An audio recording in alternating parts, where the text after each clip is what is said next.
Hey everybody, welcome to Conversation Piece with Patrick Armstrong. I am the titular Patrick, and this is a show where we talk about the missing pieces of the conversations we're already having. Shout out to all our returning listeners, and a high five and hello to everyone joining us for the very first time. Thank you so much. For too long, adoptees have not been the authors of our own stories. That's changing, and this month we're joining the discourse to be a part of that change. Together with BIPOC Adoptees, we are reclaiming our narratives by honing in on specific areas of the BIPOC adoptee experience that need to be amplified right now. This is a brave space for adoptees to share with the world what we know is needed both inside and outside of our community. These are the BIPOC Adoptee Conversations. My guest today is a Korean adoptee from Songnam, raised by an Italian family in NYC, and started looking for their identity in 2018 after years of denial, something I can relate to.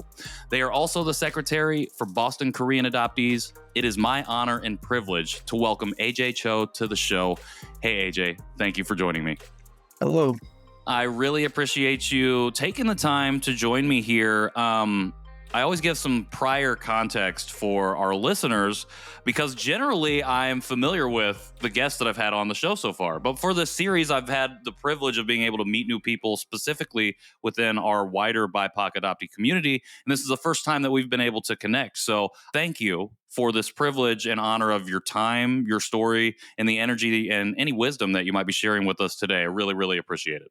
So I know that I introduced you just now and I gave a little bit of an introduction for you, but for anybody listening who may not know who you are, who AJ Cho is, do you mind sharing just a little bit more about yourself? So I live in New England and I'm 38 years old. I grew up in New York City. Then we moved to the Pocono area of Pennsylvania. It's a very rural kind of resort town. And I went to college there, and now I've been working in education since 2011. What do you do in the education space, if you don't mind me asking? I'm an instructional designer, so I work with faculty to enhance their courses and create online courses with one of the universities here. It's the third university that I've worked with. Okay. How did you find your way into education? When did you know that that was something that you had a lot of passion for? So in college, I started taking piano classes, and I was skipping all of my regular classes to go play piano instead. So I changed my major to music history, and to help myself get through college, I started to teach piano, but it was very little money. I was barely scraping by, and my music program advisor told me about maybe I should get a master's degree in educational technology, and it kind of started from there. Okay, that's very interesting. Are you still a pianist? Do you still play today? No. Okay, you made that shift from piano player to working in that education space. I like that. I think that's interesting for a lot of adoptees. We find ourselves pulled into some sort of creative avenue, and we find ourselves, even before we go on these journeys of identity, for whatever reason, I think we always have this yearning for expression because we're always trying to figure out how to express ourselves in a myriad of different ways. And as we get ready to move into this conversation around, what's missing from this wider BIPOC adoptee experience and the conversations that we have around those experiences, I wanted to get a little bit more context around your story, if you're comfortable and feel safe enough to share. Talked about in your intro, you didn't start your journey of identity until 2018, which I found really interesting because it's 2 years prior to the pandemic when I feel like a lot of adoptees started to do that, myself included. So I was wondering if you could share a little bit about that journey and maybe what prompted you to begin that journey in 2018 specifically. Yeah, so in 2011, I moved out of my parents' house. And in 2012 through like 13, 14, I toyed with the idea of getting more into meeting other Korean adoptees to even see if there were people that existed out there. And I joined the Facebook group. I think it's the biggest Korean American adoptee Facebook group that's still existing. But when I had joined, there was a lot of older folks in there that were very much of the, I don't know, it seemed like the loudest voices in that group were very, they were eager to make Asian jokes and pretend that they're not Asian and all of these other kinds of things. And, like I got called a snowflake a bunch of times, and I just left the group, and I actually deleted my Facebook back then for a number of years. So then we moved to, my wife and I moved to Massachusetts, and I don't know, we didn't have any friends out here, and I decided to give it another go. But what really happened was I had never heard of adoptee literature before, and someone passed along that to me that a Korean adoptee was writing their memoir, and that was Nicole Chung's book, All You Could Ever Know. Okay. And I read that, and after the, I don't know, 2 days it took me to get through that, I had signed up to go to a Boston Korean adoptees Korean cooking class. Okay. And it just kind of became a landslide from there. And, like the people that I've met there, I definitely consider them more of my family than the people that adopted me. Sure. So that's what really brought me down that avenue. I appreciate you sharing that. And I find that All You Could Ever Know, and then just Nicole in general, tends to have that effect on people from our community. It's like you read that book, and for a lot of people, even though I came to it after I had already started this journey, like the book really helped crystallize a lot of things and give words to a lot of things that I had experienced that I just couldn't articulate even after having been in community, having found some people that helped me develop language. It still seems like there's something just about the way she writes and the way that she presents her story that really, really resonates. Yeah. Obviously, it resonated with you because you devoured it in 2 days. And then you found yourself signed up for the Boston Korean Adoptees cooking class. And like, here we are, X amount of years later, you are literally an officer for BKA and you work with them as a secretary. So I was wondering if you could talk about how you came across that specific group. I'm assuming, or because you found yourself in Massachusetts, but how you came across them specifically, and then what your journey's been like with that community. Yes. So you know how Facebook gives you targeted things, right? Yeah. I had joined back up on my Facebook account, and I joined the larger Korean American adoptee group, which by that time, I think the tone of it had definitely changed from when I was in there years before. Okay. And I remember when I joined in, the first thing that I saw was a large conversation about All You Could Ever Know. And I'm like, I think this group is better now. And from there, Facebook recommended me the Boston Korean Adoptee Facebook group. And I joined it. And the first thing was like a cooking class in like 2 weeks. And I'm like, I'm going. That was it. Amazing. How was that class? It was fantastic. And I mean, before that, I had no idea anything about really Korean food. I think I had bibimbap once. And I don't think I had ever had kimchi before that. Interesting. Yeah, now it's a staple in my fridge. But from there, like, we had the cooking class, and then there's a summer picnic that we do every year. We do an annual Chuseok dinner and an annual Lunar New Year dinner. As the pandemic started to shut everything down, we started a study group to learn Korean. And I think of the initial study group, I'm the only one that really kind of stuck with it. Okay. But I stick with it at my own pace. Like, I'm not fluent despite having studied Korean on and off for like 4 years.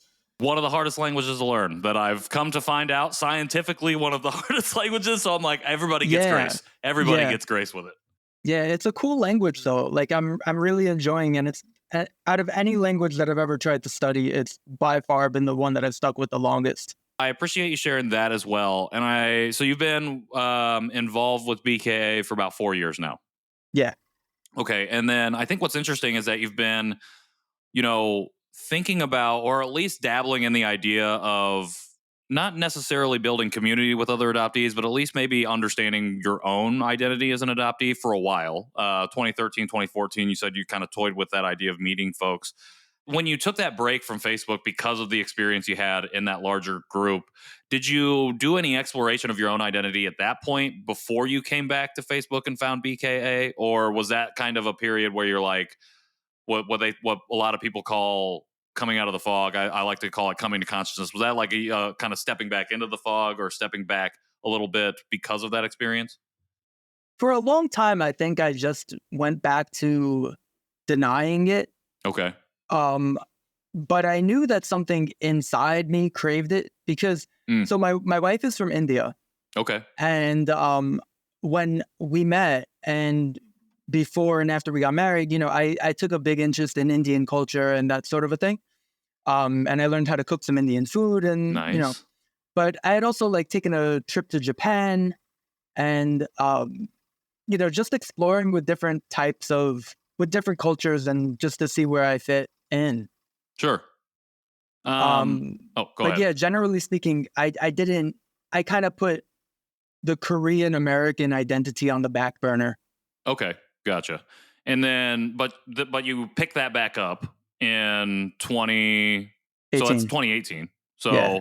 So, from 2018 till now, what have you like? How has that journey been for you? Has it been what? Can you walk us through that a little bit?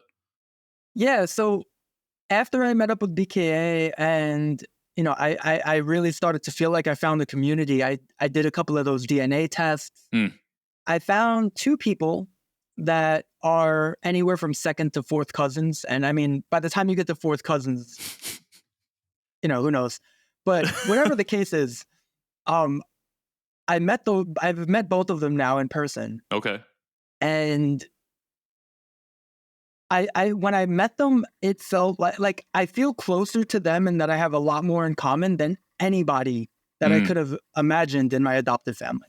Okay. And it's kind of interesting because as the more, I learned Korean food, I learned Korean language, I met other Korean American adoptees, the more distant I felt from my adoptive family. Sure. To the point where I don't even know what snapped, but I mean, I stopped talking to a good portion of my family last year.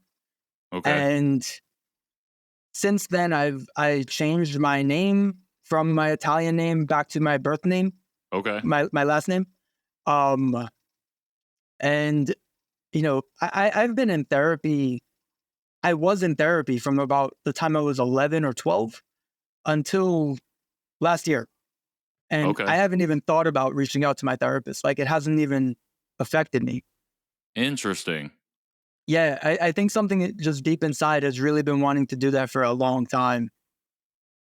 So when you say do that, are you referring to like moving away from therapy or from breaking away from your adoptive family specifically? The adoptive family. Like, growing up, I wasn't allowed to like Japanese things because I'm not Japanese and Japan attacked America during World War II. Right. So it was like all these weird little racist things. Right. And I think one of the last holidays that I spent with my family, I made the comment that I'm not white. And I got told, well, what are you? You're nothing else. You are white. And I'm like, this doesn't work for me anymore. Sure. 100%. You got to protect yourself, in those situations. Yeah. I mean, this was post-COVID. We were living in a world where like Asian people were being targeted. Some of the other people on the BKA board were being harassed in Boston, which is a pretty progressive city. People don't generally mess with men that aren't boys or old men because, that's not who a bully goes after. Sure. So I didn't 100%. really have to deal with that. But, smaller people that I know, it was just like, okay, yeah, that's a very real thing. Right. Well, I mean, we saw in a lot of the reporting that comes out, like Stop AAPI Hate and stuff, that women and elderly people were being targeted. Yeah, and I felt the same as you. I really resonate with what you said. Like, I live in Indianapolis, heart of a red state. while progressive in terms of being a city, there's still a lot of, it's still predominantly white. There's still a lot of racism and bigotry and stuff that happens. And even myself, who I coined, I have height privilege. I'm a 6 foot tall. I'm not like real skinny or anything. I feel like that really protected me, even though I carry this Asian face, even though I inhabit this Asian body, which I was seeing literally left and right, people being attacked and harassed and all these other kinds of things, violence directed towards them. I did feel Yeah. like a sense of privilege of being able to still go out and not necessarily have to worry, but I was looking over both shoulders every time, everywhere I go. I still do that to this day to a degree because I just don't know what's going to happen. Yeah. And I feel like that interaction with your family, I can resonate with to a certain degree as well, because for me, one of the healing moments with my family was when I voiced the frustration and anger I felt at them and all of the other people that I knew, especially, all my white friends, for not recognizing or even checking in on me when all of this was going on. And I had the realization was they don't see me as Asian or see these things being something that would affect me because I never saw myself like that. I rejected that identity. I was in denial for all those years until I was 30. And so I understand it to a degree, but it doesn't make it any easier. It doesn't make the anger unjust, or doesn't make any of the feelings that I have invalid. Right. It's simply, are you going to be willing to recognize in yourself the shortcomings, not only from our whole adoption, but now, like everything that's happening now? Or is this going to be something that I have to cut off? And so I commend you for recognizing that within your own family dynamic and being able to make the really difficult decision, I think, to step away and to go no contact, or at least to set up those boundaries to where you're not going to have those interactions anymore. Because at the end of the day, as adoptees, again, I talked about, the whole point of this series is we've not been the authors of our own stories, of our own experiences. And when we finally get the chance to do that, even the people that are closest to us are generally the ones that are most offended and become the most defensive about us making that decision. And it becomes that much harder for us to not only own our story, but then to make decisions for ourselves, because we feel like we have to manage everybody else's feelings and expectations, when in reality, we shouldn't have to do that. We don't have to. And so, again, commend you for being able to take that step. I think it's really important for folks to hear, both adoptees and non-adopted people, because that's a lived experience that a lot of people don't hear about. And when they do hear about it, they go, oh, that's the outlier. That's, well, you're ungrateful. They throw all these labels because of the dominant narrative of adoption that we live under. And I think that's a good segue into why we're here today to have this conversation about what's missing. I think you bring a really unique perspective, not only because of your own lived experience, but because you've been in community and you've been experiencing the community for a lot longer amount of time than I think a lot of us have who have come to consciousness during the pandemic. And so I want to ask you, what piece of this conversation, or what pieces of this conversation around the BIPOC adoptee experience do you think are missing right now? I think it doesn't feel safe enough for people that are considering divorcing their family.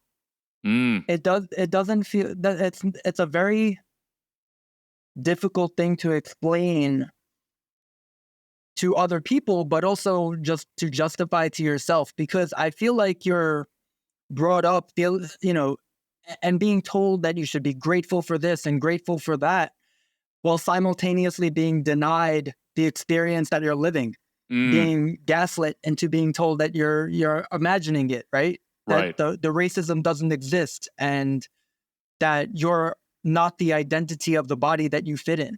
Right. And, for a transracial adoptee to say, I don't want to just single out white adoptive parents here, but, if you are of one race or one ethnicity and you're raised into a family of a different, and they're trying to make it so that you have to deny the existence of the body that you're given, growing up in that kind of a situation makes any thought of, hey, I really need to do this for myself, it makes it really difficult. And I think that more conversations, more people saying that it's okay to go ahead and do that is needed. Because if that's what you need, I think that is something that you should do. 100%. You're absolutely right. I think that is something that we don't talk about very much at all, because it is a really difficult thing to explain and to justify to yourself. And because we are wrapped up in this, we have like a really unhealthy relationship with gratitude. I think not just as adoptees and adoptive families, but as a society as a whole. I think we feel entitled to this gratitude from other people for something that we may have done when we really haven't earned it.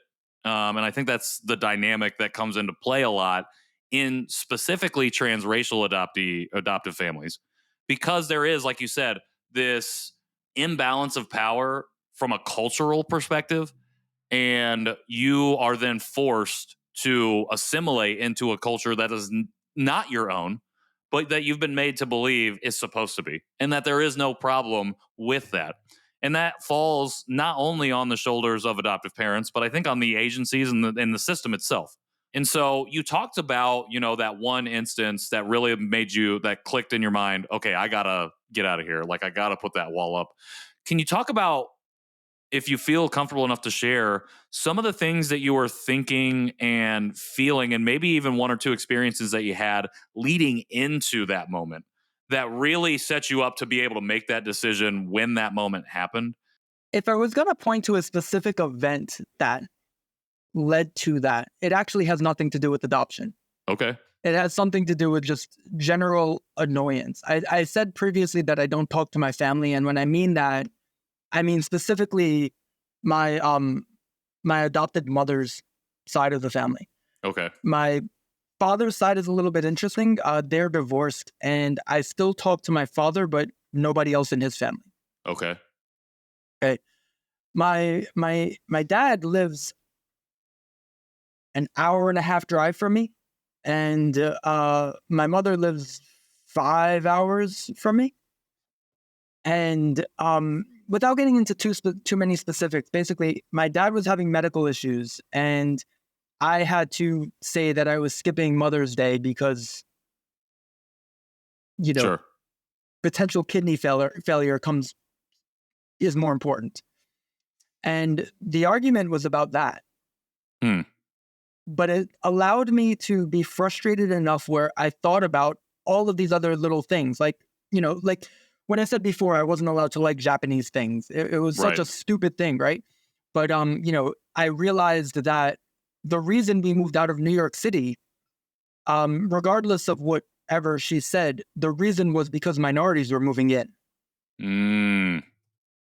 And then I thought about it, and I was just thinking about all the things that she said, that she had to say about Obama being a black president, and the Hispanic woman that my uncle was dating, and that my wedding was a mixture of Indian celebrations and American celebrations with no religious things like that.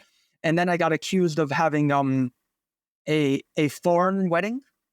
Wow. Yeah. And I mean, we only had 1 or 2 ceremonies that were like Indian in nature. It wasn't a 6-day event with 1,000 people. Right. So, like all of these really extreme things. A couple of years ago, we had gone to Dubai for New Year's, and I don't know, she was saying something about me getting recruited by ISIS and all of stuff about terrorism, and it was just like all of these things just like came to the forefront, and I'm like, I'm done with this. This is the most toxic thing in my life right now. And that's how it had to end. I really appreciate you sharing that. And one, I'm sorry that you had to experience all those things. I can't believe that you held out as long as you did. And I think that speaks to the toxicity of the that can exist within the transracial adoptive family dynamic right there, is that all of these things were happening and you were still holding on to something, whatever it might be. Even if you were like already nearing the cusp of being like, okay, I'm out of here. Like there's still something that pulls you there, because I think for me, I name it as like, we don't want to go through a rejection again. Like we already went through it being adopted. Because if we don't know the circumstances, right, like we've already had that experience. Yeah, I was thinking about that when you were talking before. like I think another thing that holds us back, even though despite the whole narrative of having to feel grateful and all of this other thing, it is that trauma, right? Right. The whole separation situation. Like, do you want to be rejected again? Right. But when I thought about it differently, I thought about it, this time I'm not being rejected. This time they're being rejected. Right. So Well, we move from like being passive and being the recipient of the rejection to us owning it again, like owning our story, owning our own existence, and us taking the initiative and saying, "No, I'm not being rejected. I am the one actively doing the rejection because it's not healthy or safe for me." yeah, yeah. One kind of a side thing that I was thinking about, um, I am one of the fortunate people that I have, I think, all of my adoption paperwork. Okay. And I noticed that the only thing that came up about culture in any way, shape, or form was this tiny little disclaimer that just both of my parents signed that said, I am not racist. Interesting. Yeah. It was a little bit more than that, but it was like more legal sounding, like I promise to not judge people by XYZ thing. But that was it. That was the whole thing about culture at all. And, I remember growing up, one of the things that, I do remember that my adoptive mom would try to tell me, hey, you should look into being Korean more and this and that. But, I mean, and I was 7, 8, 9, 10 in the 90s. Like, we didn't have the internet. How do I do my own research on this? Right. Right? How can you expect a 10-year-old to do research? You can't. I work in a college, and I can't expect college students to do their own research. Right. Well, and that's the thing. That's the advice I always give to adoptive parents whenever they ask, particularly white adoptive parents. It's like the question is, how do I make sure that the adoptee in my life is connected to their culture? I want to make sure that they have this so they don't experience what you experience. And I'm like, well, at the end of the day, you can't force somebody to do it. Like, Right. that's going to drive them away quicker than if you were doing it the right way. And I don't necessarily know that there's a right way, but the two pieces I always say is, one, you have to give them the opportunities to engage, even if they say no. Like, the opportunity has to be there. It's not a forced opportunity. It's just like, oh, hey, there's this thing going on. If you're interested, oh, hey, there's this thing. And even if they say no, which is probably going to happen, that's okay. And two, you got to be actively engaging in that yourself. So that way you can model that, one, you're willing to learn about this culture as well. And two, that it's not bad or gross or weird or different or wrong to be Asian or to be whatever your culture, that your adoptee's culture of origin is. Like, Yeah. if you're not doing that, then why would that adoptee ever feel like that's something to be okay with? Why would they ever not move towards assimilation, to being different, to rejecting their identity? Because there's no modeling happening. And so Right. there's no Right. way for us to ever realize or think about or engage or even want to engage, because the opportunity is not there. And we don't see our adoptive families, our adoptive parents specifically, engaging in that stuff with us. And so, or for themselves even. So I think that's really important. Um, I really appreciate you naming all of those events that happened that built up to the point of you going through this divorce with your adoptive family, because I think it's really important for other adoptees to hear those things, because I think it's easy for us to move past or look past them if we don't hear somebody else, like you said, speaking those things into existence as having been the reasons for this divorce to happen. And I really love that language, divorcing your adoptive family. I think divorce carries that negative connotation, just because I think the way it's been portrayed in society, and particularly with religion. But it's something that happens. It's like a thing that happens, and that's okay. And I think it's a good language to use for this particular experience as well. For folks within the adoptee community who maybe have, like myself, a positive adoption experience, who haven't went through that particular process and may not go through it, how do we support adoptees who are either on their way there or have already went through it? How do we support y'all and make sure that we are addressing this particular part of the conversation when we may not share that specific lived experience within our own journeys? I think you're doing it right now. Okay. providing an opportunity, a non-judgmental opportunity for people to speak on it. And with the understanding that while this is not your lived experience, it's still a valid experience. I think that's the most important thing, because honestly, I've never met another Korean adoptee who, well, I'm not going to say never. I haven't in recent years met another Korean adoptee who wasn't at least sympathetic and willing to hear me out without judgment. I love that. I will say that I will amplify what you were saying about hearing other people's stories, because like I said, I wouldn't have gone down this path had it not been for Nicole Chung's book. I wouldn't have thought that changing my name would be an option until someone I follow on Instagram that I just happened to follow on Instagram by accident. Sure. And I think I actually followed her because she was going through the name transition. Okay. And I was like, I want to learn more about this. So I did. And that's what happened there. So, yeah, I think making people feel like they're not alone is the most important thing. Okay. I love that. I think that's great. Yeah. Earlier, you were talking about what can adoptive parents do. So the first thing that you said was provide the opportunity, but I also think that it's important to also provide the tools for them to take you up on that opportunity at their own pace. Sure. 100%. Right? So maybe they don't want to do it now, because I get that, growing up, sometimes it just, you imagine that it would be easier to just fit in with everyone else. And you want to ignore that you're adopted, because that when you're a kid, you don't see the complexities of that relationship that you have with society. Right. And, there's a graphic novel that just came out, Sarah Meyer's Monstrous. You have it? I got it right here. Yeah. I related to that book so much.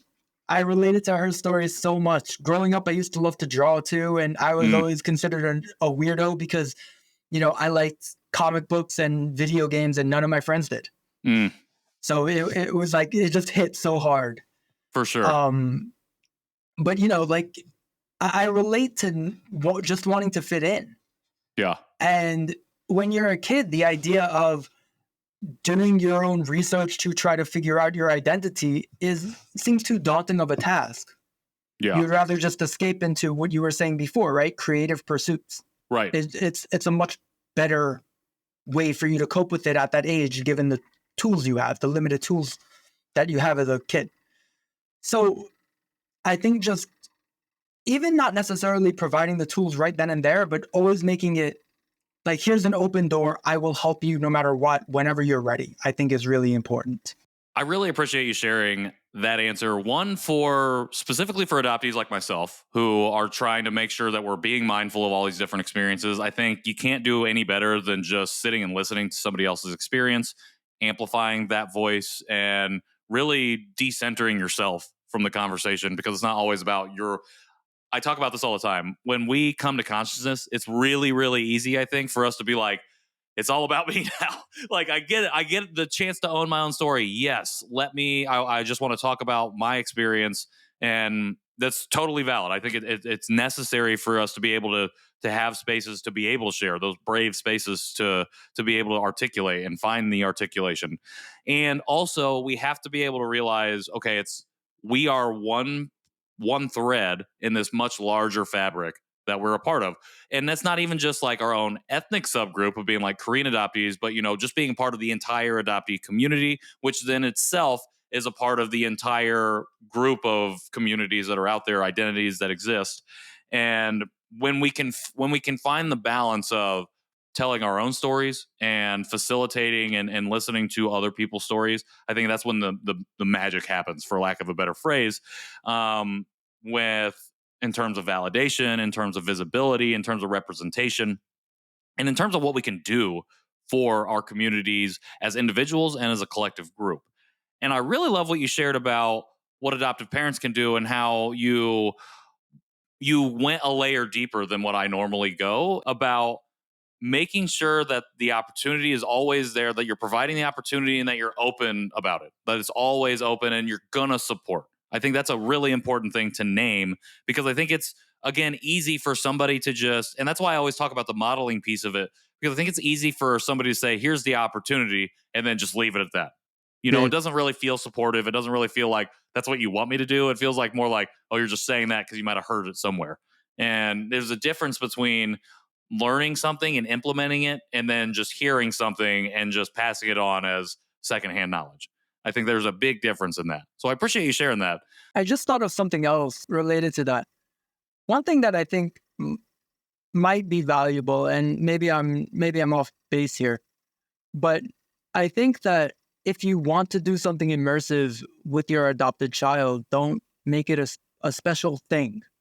I think if my parents had, and they wouldn't have done this because they don't like spicy food, but if they had said, hey, we're going to get Korean food, aren't you excited? And made this big thing out of it, I wouldn't want to go. Right. But if we're just like, hey, we're going out to get dinner and it happened to be Korean and it felt like that, whatever. Right. 100%. It actually makes me think of, and I've been sharing this experience a lot lately, but when I was really young, my parents took me to a Korean convention in Indianapolis. And I don't remember what happened there, but I just remember that I didn't like being there. It felt foreign, for lack of a better word. It felt very foreign to me. And it just wasn't what I wanted to do. My parents clocked that as being like, why would we ever take him to any other Korean stuff or Asian stuff? He doesn't like it. And it's like, I don't know if they were making it a big deal per se, but even just being put in that situation and then me reacting the way that I did, set the foundation and set the tone for what our relationship was going to be. And that's why I talk about, not only providing the opportunity, but actively engaging yourself. Because if you clock it as, oh, if you do one thing and the adoptee is like, nah, that's not my thing. You can't, it's maybe not giving up, but you can't just stop.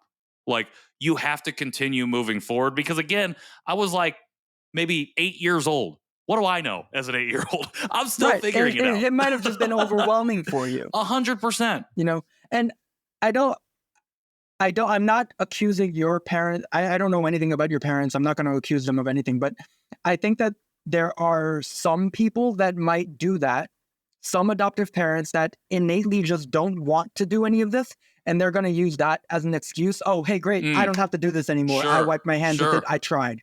I think that's a great point. I think that's a great point. And yeah, I don't think necessarily that was what my parents' intent was, but I can 100% see that being adoptive parents going out of their way to do something cultural because they want their child to say, no, I don't want to do that. And then, like you said, lets them off the hook.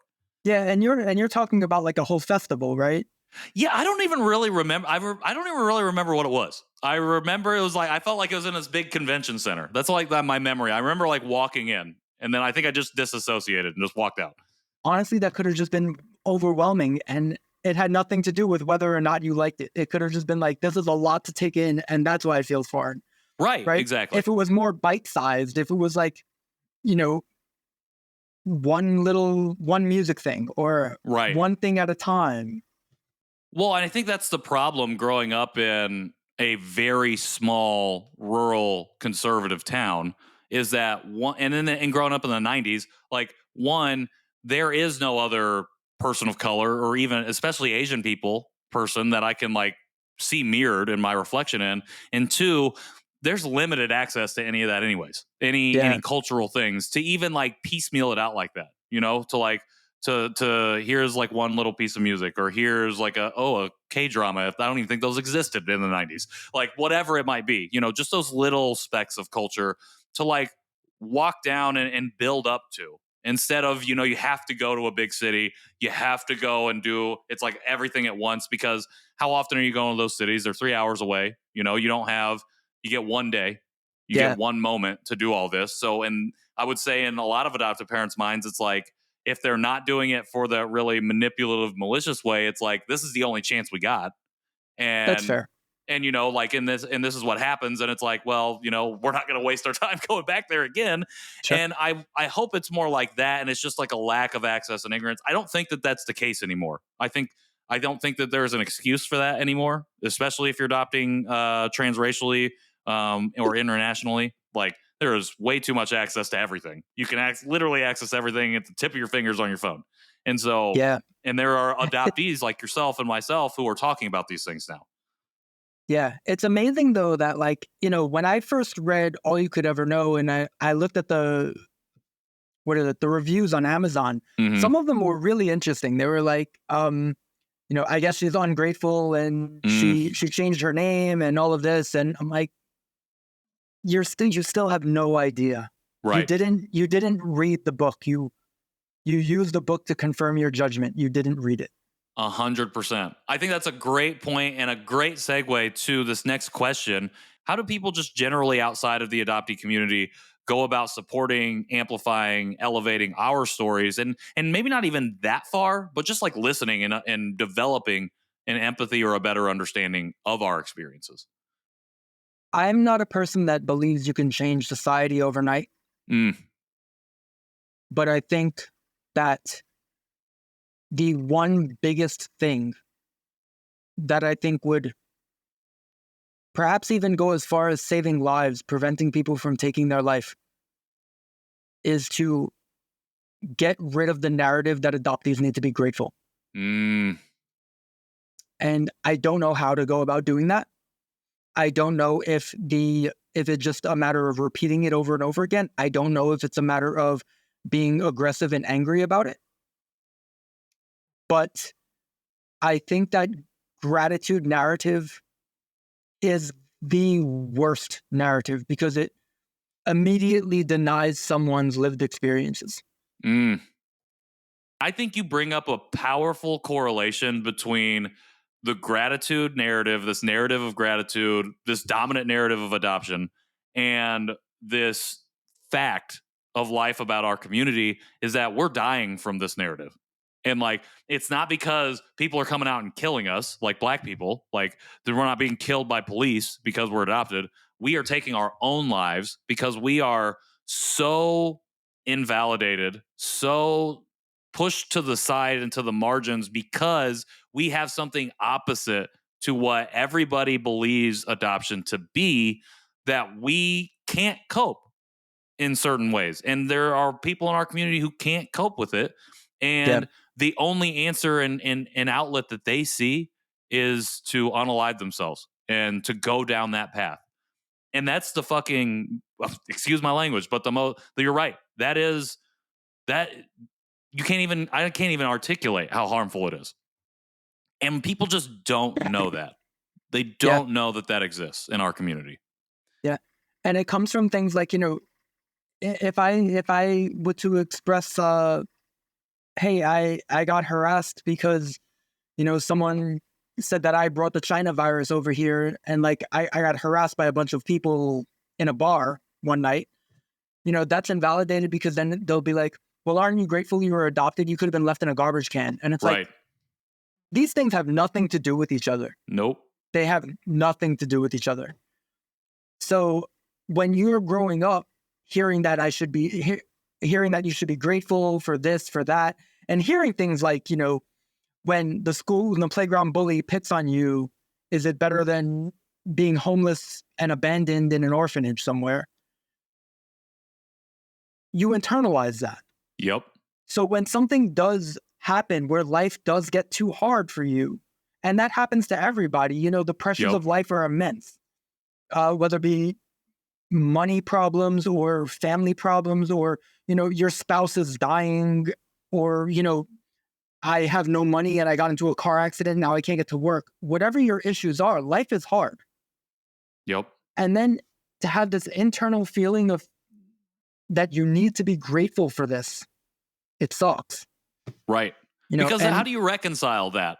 For that gratitude with all of these terrible things that you're feeling that everybody else is telling you and then telling you is not real. You're not feeling that. You're not experiencing that. You should only be grateful. Right. And the fact that you are experiencing these negative feelings is on you. That's your own problem.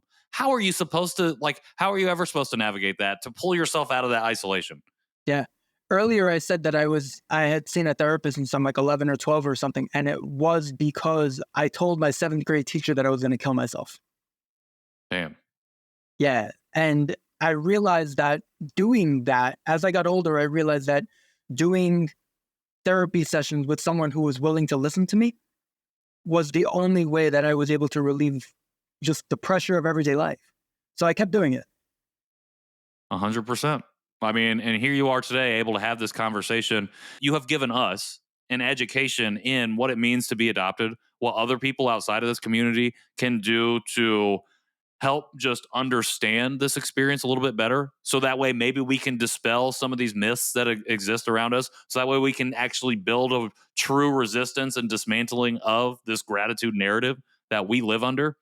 And it is so important that we had this conversation today, because as soon as somebody hears this, I can only hope that if they are feeling that type of isolation, if they are feeling like they are alone, that they can hear, oh, I'm not, and be able to start walking back a little bit and walking into their own power and being able to find themselves in who they truly are, and know that their experience is valid. Not that all of the negative things that they are feeling aren't invalid, but that they are truly valid, and that there is good that can come out of this, and there is always good within the person. Like, Yeah, there's always good that can be pulled out of that person. And so I really appreciate everything that you shared and all of this knowledge that you shared with us, because at the end of the day, it's going to help somebody. It's I going to hope help so. somebody in our community who really needs it. I hope so. I mean, when I first found adoptee groups, Korean adoptee groups specifically, I gradually grew more comfortable with the idea that, hey, I can say something that's on my mind. I can Mm, bring up an issue that only these other people can relate to. mm, And, as I ventured out into more transracial adoptee, not necessarily Korean adoptee, and I sure. found it was the same. Yeah. It was the same. All of us, that there are people that will listen to you without judgment. And nowadays, it's easier to find that than ever. Right. I mean, I'm not the biggest fan of social media. I don't like what a lot of these companies do with my data. Yeah. I don't like what the DNA companies do with my data. No, definitely not. But the value that I get from these platforms helps me realize that there are people out there that are like me. It gives me a sense of community, and you can have my data. I don't care. That community can save your life 100%. AJ, I again can't thank you enough for everything that you shared with us, for unpacking your story a little bit, and then just giving us this education, because it is so important, and to let people out there feel seen and heard, and to know that they're not alone, and that there are people out there that will listen. I think that's a really important thing takeaway from this conversation. Um, when we do stuff like this, when we have conversations like this, and when we're dropping knowledge left and right, it is labor. It's emotional, mental, physical labor for us to do this. And it's important for us to not always be doing the educating, but to find time to educate ourselves. So, who are you learning from right now? Who's giving you inspiration? Who's somebody that's helping you reframe your perspective on things? Most recently, it was definitely Monstrous. I really love that book. I mean, I work in education. When I think of learning, I think of a more formal situation or research or that kind of a thing. Sure. But honestly, I mean, being part of the Boston Korean Adoptees board, listening to other people, reading what people post in different Facebook groups or on different social medias about adoption, even if I'm not necessarily studying it, I'm still learning from it. I'm learning about people's experiences. I'm learning today. Today is the first time I'm ever doing a podcast interview, and I'm learning from it, right? So I think it's important to always continuously learn, and not just in the academic sense. I appreciate your time, your energy, and your wisdom, and the fact that this is the first podcast interview you've done. That is a huge honor for me, a huge privilege for me. Again, one of the things I've learned from podcasting is the privilege of storytelling. we take for granted way too often that somebody tell us everything about themselves, even when we meet them for the first time. And we feel entitled to that information for some reason, and we shouldn't. It is a huge privilege for us to ever learn anything about anybody else. And the fact that you shared so much today, and this being the first time that you've hopped on a podcast to do so, is a huge privilege for me and something that I don't take lightly or for granted. And I just can't thank you enough. Again, appreciate your time and your energy for being on the show and for being a part of this series. I think it's really important. So thank you. Thank you. Absolutely. Last question, and then I'll let you go. For everybody out there listening, for me, for the audience, how do we support you best moving forward? I don't think about that very often. A lot of people don't. When I have needed support, I have found that the best thing that anybody could do is listen. Not everybody needs advice.